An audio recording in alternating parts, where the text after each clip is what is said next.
आर्य कन्या inter college Prayagraj Shrimati मोमू Basu. आज मैं फिर आपके सामने उपस्थित हूँ एक नया वीडियो लेकर। पार्ट 21 हम पढ़ रहे थे जीवों में विविधता। जीवों में विविधता में हम लोग क्वेश्चन आंसर के माध्यम से ही नोट्स को पढ़ रहे थे। अब आप इसका लास्ट पार्ट है, इसमें आप देखिए हमें क्या क्या पढ़ना है। देखिए क्वेश्चन है, सर्प में पादों का अभाव होता है फिर भी उसे छिपकली वर्ग में रखा जाता है, क्यों? फिर से पढ़ रही हूँ। सर्प में पादों का अभाव होता है फिर भी उसे छिपकली वर्ग में रखा जाता है, क्यों? सर्प में पादों का अभाव होता है, उत्तर, फिर भी उसे छिपकली वर्ग में रखा जाता है, क्यों?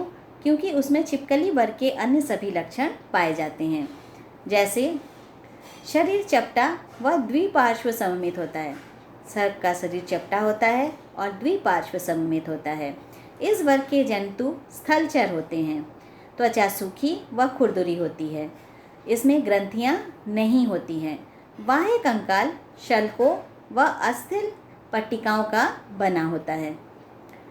अंडे बड़े पीतयुक्त और खोल युक्त होते हैं। अंडे देने के लिए इन्हें जल में नहीं जाना पड़ता है। इसमें 2 जोड़ी पाद होते हैं। प्रत्येक पाद में 5 उंगलियां होती हैं जिन पर तेज व नुकीले नखर होते हैं। सर्प में सिर्फ पादों का अभाव होता है, बाकी इसमें ये जो है छिपकली वर्ग के लक्षण पढ़ रहे थे, इसके में बाकी सभी लक्षण सर्प में पाए जाते हैं, सिर्फ इनमें पादों का अभाव होता है। ये जो दिया गया है इसमें 2 जोड़ी पाद होते हैं और प्रत्येक पाद में 5 उंगलियां होती हैं। सर्प में सिर्फ यही लक्षण नहीं पाए जाते, इनके अलावा इसमें छिपकली वर्ग के सभी लक्षण पाए जाते हैं, इसीलिए इनको छिपकली वर्ग में रखा जाता है। ये आपको लिखना पड़ेगा। नेक्स्ट देखिए, एक ही क्वेश्चन को कितने तरह से दे सकते हैं। इसमें क्वेश्चन है, मेढक का वर्गीकरण कीजिए और उनकी 5 विशेषताएं लिखिए, या संघ कॉर्डेटा का वर्गीकरण कीजिए, उभयचर वर्ग के मुख्य लक्षण लिखिए, या मेढक का वैज्ञानिक नाम लिखिए तथा प्राणियों के जिस वर्ग में उसे रखा जाता है उनके लक्षणों का वर्णन कीजिए। और इसके अलावा इसमें को ये इस तरह भी आ सकता है, वर्टिब्रेटा का वर्गीकरण कीजिए तथा उसमें से किसी एक वर्ग के मुख्य लक्षण का उदाहरण सहित स्पष्टीकरण दीजिए। ये बच्चों, अब हम आपको ये इसका पूरा नोट्स पहले दे चुके हैं और कहाँ से इसका उत्तर होगा वो भी मैं आपको पूरा इसमें बता रही हूँ। मैं जो भी आपको वीडियो देती हूँ उसमें पार्ट लिखा होता है और उसमें पेज नंबर भी लिखा होता है। या तो आप वीडियो से देख लीजिए, या तो मैंने इसका पूरा नोट्स आपको पहले भी दे दिया था और अब भी दे दूँगी, तो नोट्स में से लिख लीजिए।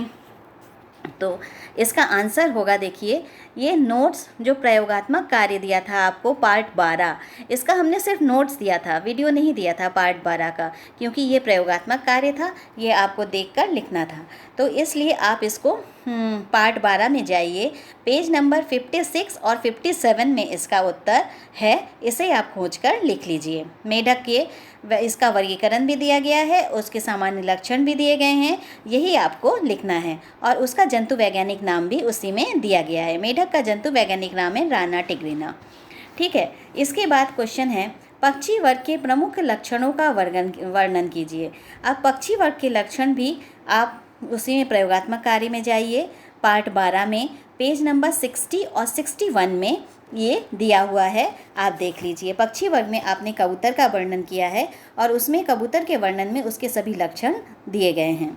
इसके बाद है, जो कबूतर का आपने लिखा है पक्षी वर्ग में, वही कबूतर का लक्षण आपको पूरा इसमें लिखना है। इसके बाद है, जंतु जगत को कितने समुदायों में बांटा गया है।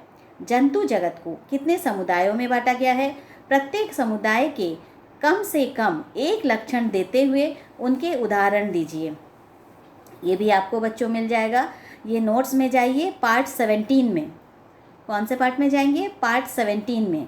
वीडियो और नोट्स आपके पास है, उसी में आप देखिए पेज नंबर 82, 83, 84 और 85 में इसके आंसर आपको मिल जाएंगे। इसके बाद है, वर्गीकरण से आप क्या समझते हैं। जीव विज्ञान में वर्गीकरण के महत्व पर प्रकाश डालिए। ये बच्चों आप जाइए नोट्स या वीडियो पार्ट 13 में, इसमें पेज नंबर 64 में इसका आंसर दिया हुआ है। इसके बाद क्वेश्चन है, द्विनाम पद्धति क्या है, उदाहरण सहित स्पष्ट कीजिए। इसके जनक कौन थे? किसी एक जंतु का जीव वैज्ञानिक नाम भी लिखिए। ये भी आप जाइए पार्ट 13 में पेज नंबर 65 में, ये आपको मिल जाएगा इसका आंसर। अब नेक्स्ट क्वेश्चन है, पौधों के आधुनिक वर्गीकरण का संक्षिप्त रूपरेखा दीजिए। ये आप जाइए नोट्स में या पार्ट 14 में वीडियो में, और इसमें देखिए आप पेज नंबर 69, 70, 71 और 72, इसमें आपको इसका आंसर मिल जाएगा। अब आपको हम लोग पूरा टिक नहीं इसलिए करा रहे हैं क्योंकि हमने पूरा पेज नंबर आपको बोल दिया है, वीडियो बोल दिया है कौन से पार्ट में है, और इसके साथ साथ आपको ये भी बोल दिया है कि किस पेज नंबर में है। बस आपको उत्तर अपनी बुद्धिमानी से उसको ढूंढना है और फिर उसको आप लिख देंगे। अब मैं आपको इस चैप्टर का पूरा नोट्स जितना भी है इसी जीवों में विविधता का, शुरू से लेके अंत तक एक बार फिर से भेज दूंगी। आपको वो नोट्स अपने नोट्स से मिला लेना है। चूँकि ये इस पार्ट का आखिरी वीडियो है इसलिए मैं बोल रही हूँ, जिन बच्चों के पास लिखा हुआ है वो दोबारा नहीं लिखेंगे, और जिनके पास नहीं लिखा हुआ है वो इसको शुरू से लेके अंत तक में देख लेंगे, कौन सा पार्ट कौन सा पेज नंबर आपके पास नहीं है आप उसको लिख लीजिएगा।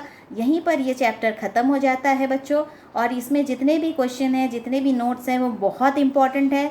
आपको ये जान लेना चाहिए, समझ लेना चाहिए और याद भी कर लेना चाहिए जो चीज़ें आपको याद करने की ज़रूरत पड़े। तब तक के लिए थैंक यू बच्चों, फिर मिलेंगे नेक्स्ट वीडियो में नए चैप्टर के साथ। तब तक के लिए खुश रहो, स्वस्थ रहो और पढ़ते रहो, सुरक्षित रहो।